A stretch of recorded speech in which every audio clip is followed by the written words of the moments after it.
je vis avec une Algérie qui n'existe plus en fait. Tu vois, l'Algérie de mon enfance, de mon adolescence, de ma jeunesse. Si tu veux, tout ce pays, il a changé. Mais...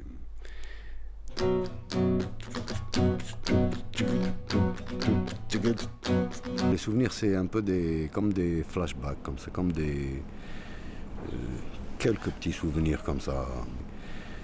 Donc, voilà, l'un des premiers souvenirs que j'ai, c'est en fait, on habite un immeuble du côté de Boulevard des Martyrs, et c'est les hauteurs de Alger. C'était un petit appartement, c'est 3 pièces, mais il y avait des gamins partout et des femmes aussi partout.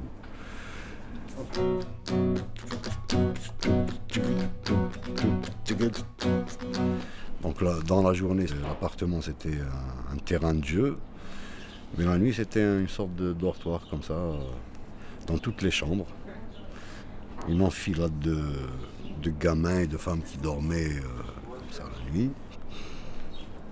L'explication, je l'ai appris bien plus tard, hein, c'est que nous, mes parents, ils sont originaires d'une région qui s'appelle Bouzguen. Et dans cette région-là, la guerre était très très très dure. C'est-à-dire c'était devenu ce qu'on appelle une zone interdite. C'est-à-dire tous les gens ont été rassemblés dans des camps. Ils ont laissé leur maison, leur village et tout ça. Et comme c'était un peu invivable dans les camps, chez nous c'était devenu une sorte de camp de réfugiés avec toute la famille.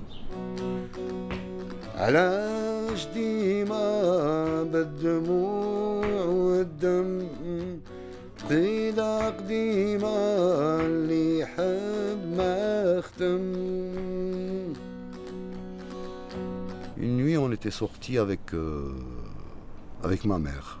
On était parti chercher mon père.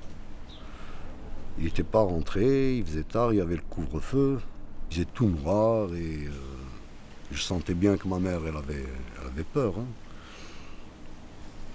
Et on marchait. J'étais très fatigué, je voulais qu'elle me porte, mais bon, j'ai marché. Et on a été jusqu'à l'école où travaillait mon père. On est arrivé devant une espèce de portail. Et voilà. Et puis au bout d'un moment, mon père est venu.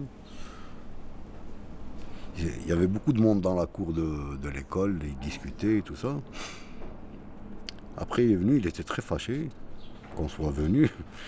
Et on est redescendu après avec, je crois que c'est la voiture du directeur de l'école qui nous a ramenés tous à la maison. Et ça, à l'époque, donc c'était le couvre-feu. Et quand tu sors dehors, tu n'es pas sûr de rentrer à la maison. Il y avait beaucoup d'attentats. Donc je pense que ma mère avait très peur. Elle a dû penser qu'on l'avait assassiné ou un truc comme ça.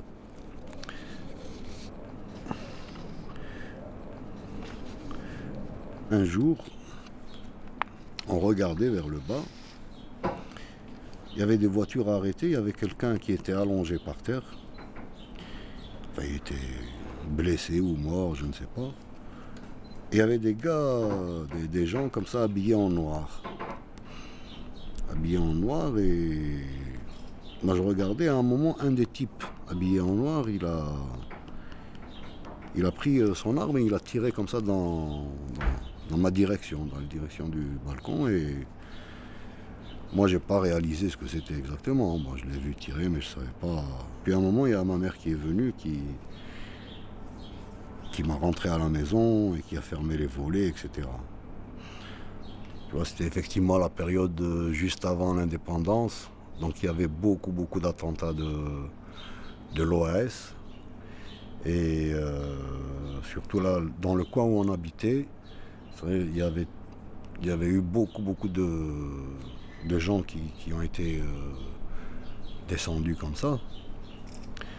Et puis le grand souvenir qui reste, c'est évidemment le jour de l'indépendance, où on est sortis tous avec on était bien habillés, en vert, blanc, rouge, avec des petits drapeaux. Il y avait un pins ici sur la culotte.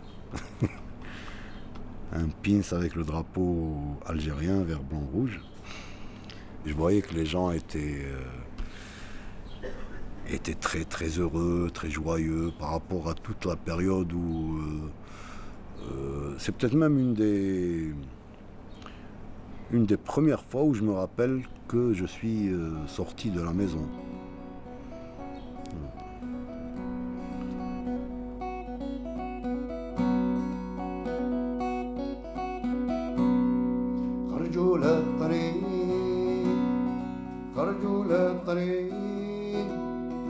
خرجوا للطريق درة وتمثلني خرجوا للطريق وعيطوا في الطريق عيطوا في الطريق درة وتمثلني عيطوا في الطريق ماتوا في الطريق ماتوا في الطريق ماتوا في الطريق درة وتمثلني ماتوا في الطريق. Les rues de la capitale dévastées après les affrontements d'hier, où des jeunes de 12 à 20 ans ont renversé des voitures, brisé des vitrines, incendié des bâtiments publics, symbole de l'opulence, de l'État ou du parti, au cri de jeunes, levez-vous. Mais aujourd'hui, la situation s'est considérablement aggravée en fin de matinée. Au beau milieu de la place, on commençait à voir apparaître les chars, tu vois. La réaction des autorités nous aurait attendre.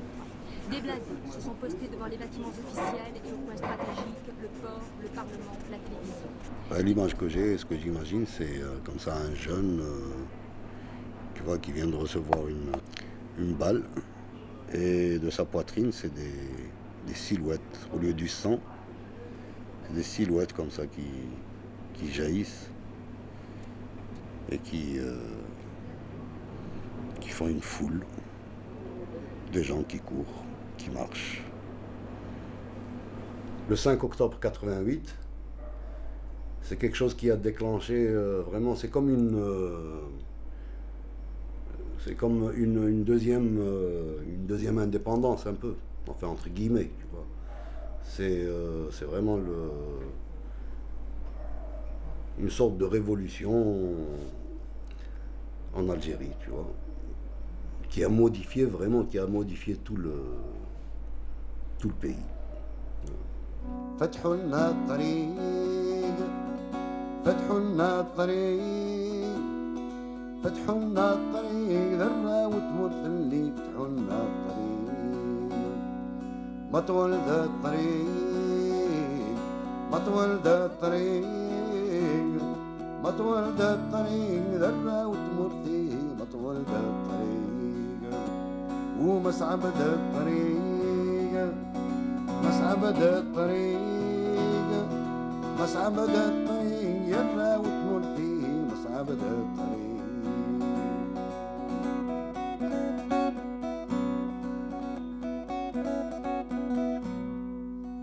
علاش ديما بالدموع والدم قصيدة قديمة اللي حد ما ختم علاش ديما بالدموع والدم قصيدة قديمة اللي حد ما ختم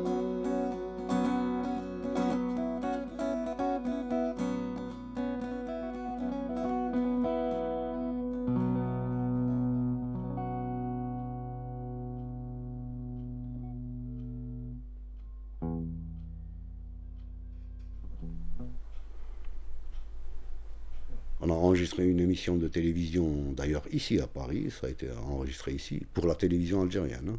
Moi j'ai chanté 3 chansons, il y a 2 chansons avec du texte et une chanson où il n'y avait pas de texte. Et au final, quand l'émission est passée à la télé, il ne restait plus que la chanson où il n'y avait pas de texte.